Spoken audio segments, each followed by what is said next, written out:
नमस्कार. How performance appraisal is conducted in companies. म्हणजे performance appraisal कशा प्रकारे कंपनीजमध्ये होते हे आपण या भागामध्ये समजून घेणार आहोत.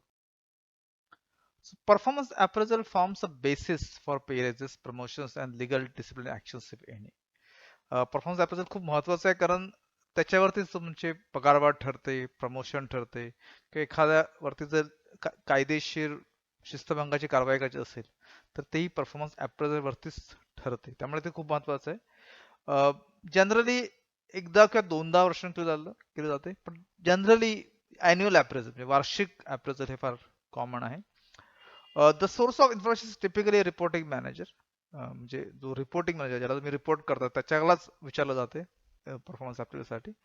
पण सध्या बाकीचे जे सोर्स आहेत लाईक सबऑर्डिनेट्स आहेत, कस्टमर्स और क्लायंट्स आहेत, स्वतःला एम्प्लॉईला विचारतात, एखादे जे पियर्स आहेत ते पण वापर येऊ शकतात. त्यामुळे सध्या 360 डिग्री रिव्ह्यू प्रोसेस ज्याच्यामध्ये सगळे बाकीचे जे सेव्हरल सोर्सेस आहेत, म्हणजे बॉस आहे तुमचा, तुमचे सबऑर्डिनेट्स आहेत, कस्टमर्स किंवा क्लायंट्स आहेत, स्वतः तुम्ही आहात, तुमचे पियर्स, या सगळ्यांना सोर्सेसला कंबाईन करून एक खूप थरो रिव्ह्यू करता येतो, ज्याला 360 रिव्ह्यू प्रोसेस हे पण म्हटलं जाते. आणि ती पण एक प्रोसेस फॉलो केली जाते खूपशा कंपन्यांमध्ये. तर there are different methods of performance evaluation. खूप वेगवेगळ्या मेथड्स आहेत. जी खूप पॉप्युलर चॉईस आहे ती म्हणतो आपण ग्राफिक रेटिंग स्केल. त्याच्यामध्ये काय होतं की this type of evaluation list trades required for the job. Okay, म्हणजे काय काय गरजेच्या गोष्टी आहेत त्या लिहिल्या जातात आणि जो सोर्स आहे जिथे पर्टिक्युलरली बॉस, सुपरवायझर जो आहे किंवा रिपोर्टिंग मॅनेजर आहे, पण कोणी असू शकतो, जसं आपण म्हटलं क्लायंट असू शकतो किंवा सबऑर्डिनेट असू शकतो, पण टिपिकली बॉस, त्याला विचारलं जातं की या इंडिव्हिज्युअलला रेट करा त्या प्रत्येक ऍट्रिब्यूट वरती. आता खूप छान प्रोसेस आहे, सिम्पल आहे ऍक्च्युली खरं म्हटलं तर, आणि पॉप्युलर पण आहे. आणि त्यात एक चॅलेंज असं असतं की थोडी सब्जेक्टिव्हिटी येऊ शकते, कारण त्याचं परसेप्शन जे आहे सब्जेक्ट फार ऑब्जेक्टिव्ह मेथड नाही. आणि खूप वेळेला ही फोकस जी स्केल असते ती बिहेव्हिअरल ट्रेट्स वरती असते, म्हणजे त्यामुळे काही जॉबसाठी तो एवढी स्पेसिफिक नसते, पण खूपच पॉप्युलर मेथड आहे ग्राफिक्स रेटिंग स्केल. दुसरी आहे ऍसे अप्रेझल, ज्याच्यामध्ये जो सोर्स आहे ते सिरीज ऑफ क्वेश्चन दिले जातात, त्याच्यामध्ये त्यांनी ऍसे लिहायचा, निबंध लिहायचा त्याच्याबद्दल, राईट. अगेन खूप छान पद्धत आहे, पण त्याच्यात एक प्रॉब्लेम असा असतो की मॅनेजरची रायटिंग ॲबिलिटी आहे, म्हणजे काही लोक खूप डिटेल लिहू शकतात, चांगल्या प्रकारे आर्टिक्युलेट करू शकतात, पण काही जण नाही करू शकत, राईट. मग त्यावरती खूप डिपेंड होऊ शकते, म्हणजे काही जास्त लिहितील, काही कमी लिहितील. त्यामुळे काय होतं की तुमच्याकडे जर मोठी जर टीम असेल आणि तुम्ही वेगळे मॅनेजर्स असतील, काही मॅनेजर्स खूप जास्त लिहू शकतात, काही मॅनेजर एवढे काय फार चांगला लिहू शकत नाही, मग तुम्हाला कन्सिस्टन्सी येत नाही तुमच्या परफॉर्मन्स प्रोसेसमध्ये. त्यामुळे हा एक प्रॉब्लेम आहे एज अप्रेझलचा. चेकलिस्ट स्केल काय होते की त्याच्यामध्ये फक्त येस ऑर नो असं विचारतात, एक सिरीज ऑफ क्वेश्चन्स असतात आणि manager will simply say yes or no. त्याच्यामध्ये एक अजून व्हेरिएशन असं असते की क्रायटेरियामध्ये असं असते की is a check mark in the criteria that employee meets and a blank in the areas that employee does not meet. So basically yes or no kind of a thing. The challenge with this format is that it doesn't allow more detailed analysis. म्हणजे just yes no एवढंच, बाकी काही नाही, फार काही detailing याच्यात केलं जात नाही. आता थोडा डाऊन साईड चॅलेंजच्या मध्ये. मग क्रिटिकल इन्सिडेंट अप्रेझल ही एक असते ज्याच्यामध्ये मॅनेजर रेकॉर्ड करतो एक्झाम्पलचे effective and ineffective behaviour throughout the year.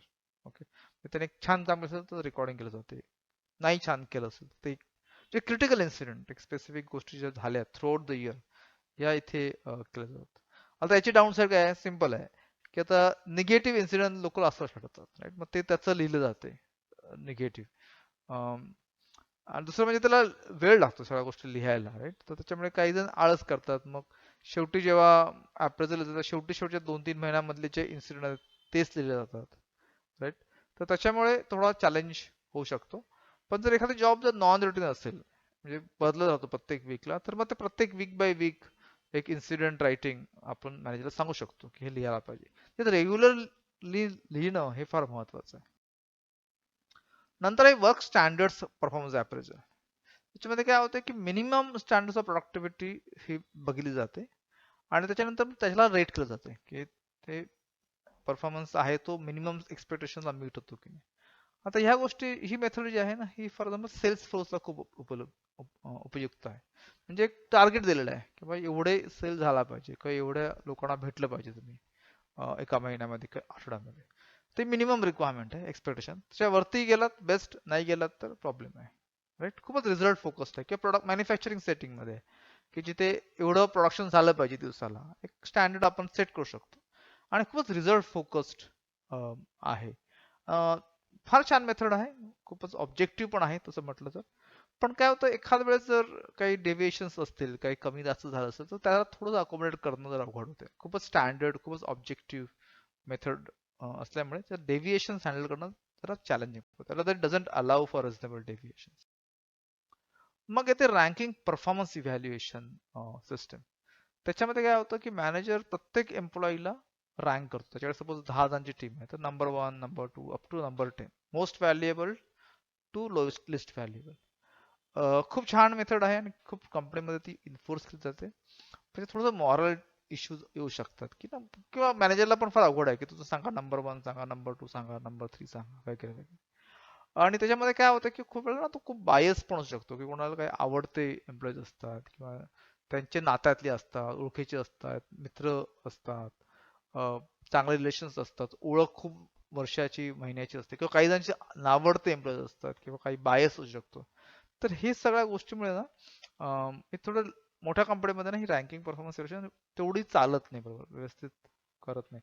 आणि जिथे ना मॅनेजरचं इंट्रॅक्शन असते, काय मॅनेजर काय दर दिवशी प्रत्यक्ष बोलत नाही, त्यामुळे ते रँकिंग करणं थोडंसं बायस त्यामध्ये येऊ शकतो.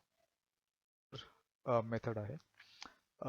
यामध्ये काय होते की मॅनेजर आणि एम्प्लॉई हे सुरुवातीलाच वर्षाच्या सुरुवातीला एकत्र बसतात आणि एम्प्लॉईज हे ऑब्जेक्टिव्ह सेट केले जातात किंवा हे ऑब्जेक्टिव्ह आहेत. आणि मग वर्षाच्या अखेरीस मॅनेजर असेस करतो, मेजर करतो की हे ऑब्जेक्टिव्ह झाले की नाही, मीट झाले की नाही. आता जे ऑब्जेक्टिव्ह असतात ते आपण म्हणतो स्मार्ट ऑब्जेक्टिव्ह पाहिजे, म्हणजे कसे तर स्पेसिफिक पाहिजेत, मेजरेबल पाहिजेत, अटेनेबल पाहिजेत, रिझल्ट ओरिएंटेड पाहिजेत आणि टाइम बाउंड पाहिजेत. ओके, तर हे ऑब्जेक्टिव्ह तुम्ही डिफाईन केले इन द बिगिनिंग की सुरुवातीला एंडिंगला फक्त तुम्हाला चेक करायचं की ऑब्जेक्टिव्ह मीट झाले की नाही, ऑब्जेक्टिव्ह फुलफिल झाले की नाही, हे फक्त आपल्याला बघायचं आहे.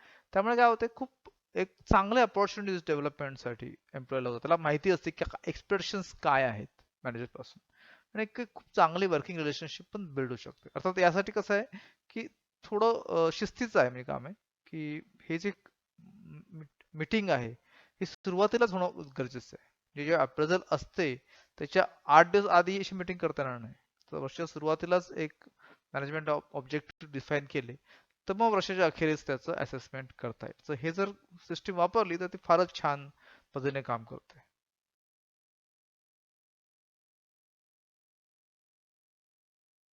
सर्वात शेवटी जी मेथड आहे ती म्हणतात बिहेवियरल अँकर्ड रेटिंग स्केल किंवा बार्स, BARS.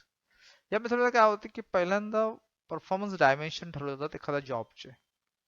मग एक टूल वापरलं जातं जे हे नॅरेटिव्ह इन्फॉर्मेशन वापरले जाते, म्हणजे क्रिटिकल इन्सिडन्स फाईल्स आहेत आणि त्याच्यानुसार मग क्वांटिफाईड रँक्स दिले जातात त्यासाठी एक्सपिरियड बिहेवियरला. आणि त्याच्यात काय होतं की रेटिंग स्केल वापरली जाते पण एक स्पेसिफिक नॅरेटिव्ह दिले जातात की काय गुड आहे का पुअर परफॉर्मन्स, म्हणजे फक्त आपलं एक एक दोन तीन किंवा 1 ते 5 रेटिंग द्यायचं असं नाही. तर त्याचं एक स्पेसिफिकली काय एक्सपेक्टेशन्स आहे ते टेक्स्च्युअल दिलेलं असतं, त्याच्यामध्ये इन्फॉर्मेशन नॅरेशन त्याच्यात दिलेलं असतं आणि त्या पद्धतीने तुम्हाला ते रँकिंग घ्यायचं असतं. त्याला म्हणतात बिहेवियरल अँकर्ड रेटिंग स्केल. खूपच पॉवरफुल मेथड आहे. बरंच काम आहे त्याच्यासाठी करणं. हे जी त्याची स्केल आहे ती डेव्हलप करणं हे त्याच्यात बरंच काम आहे. पण जसं स्केल करता आली म्हणजे त्या जॉबचे परफॉर्मन्स डायमेन्शन जर करता आले तर खूप छान पद्धतीने ही मेथड वापरली जाते. तर लक्षात आहेत 8 परफॉर्मन्स व्हॅल्युएशन मेथड्स आहेत. म्हणजे आपण रेटिंग्स, ग्राफिक रेटिंग स्केल आहे, एजे अप्रेझल आहे, चेकलिस्ट स्केल आहे, क्रिटिकल इन्सिडेंट्स अप्रेझल आहे, वर्क स्टँडर्ड्स परफॉर्मन्स अप्रेझल आहे, रँकिंग परफॉर्मन्स इव्हॅल्युएशन सिस्टीम आहे, MBO आहे आणि बार्स आहे. हे 8 आहे. त्यातली कुठली एक किंवा दोन तुम्ही वापरू शकता किंवा एखाद्या कंपनीमध्ये वेगवेगळ्या जॉबसाठी वेगवेगळी मेथड वापरू शकता. पण त्याच्यात महत्वाचं काय आहे की ट्रेनिंग देणं फार महत्वाचं आहे याच्यासाठी. त्याच्यामुळे मॅनेजरला पण कळलं पाहिजे की कसं केलं पाहिजे परफॉर्मन्स अप्रेझल. नाहीतर काय होतं की जर त्याला पण सांगितलं नाही कसं करायचं तो एक आपल्या पद्धतीने करू शकतो, त्यामुळे कन्सिस्टन्सी राहणार नाही. त्यामुळे परफॉर्मन्स अप्रेझल होण्याच्या आधी सगळ्या मॅनेजर्सना ट्रेनिंग देणं, म्हणजे जे कोणी अप्रेझल करणार आहेत त्यांना ट्रेनिंग देणं हे फार महत्वाचं आहे. आणि जे एम्प्लॉईज आहेत त्यांनाही ट्रेनिंग देणं महत्वाचं आहे, कारण त्यांना जो फीडबॅक मिळतो ना तो कसा रिसीव्ह करावा हे महत्वाचं आहे. खूप वेळा काय होतं की एम्प्लॉईजना फीडबॅक मिळाला तो खूप हार्श फीडबॅक असेल तर ते नाराज होतात. ते समजून घेत नाही की त्यांचा जो फीडबॅक आहे तो क्रिटिकल फीडबॅक आहे तो. किंवा काही लोक जे असतात ते फार positively they take it very positive way, they think that they are doing very good, don't see any areas for improvement वगैरे. तर हे दोन्ही गोष्टी आपल्याला टाळतायला पाहिजे. त्यामुळे कसा फीडबॅक रिसीव्ह करावा याचं पण ट्रेनिंग देणं हे महत्वाचं आहे. ठीक आहे, तर आपण या गोष्टी आपण 8 परफॉर्मन्स इव्हॅल्युएशन स्टँडर्ड्स बघितलं या भागामध्ये आणि आता आपण इथे थांबूया. धन्यवाद.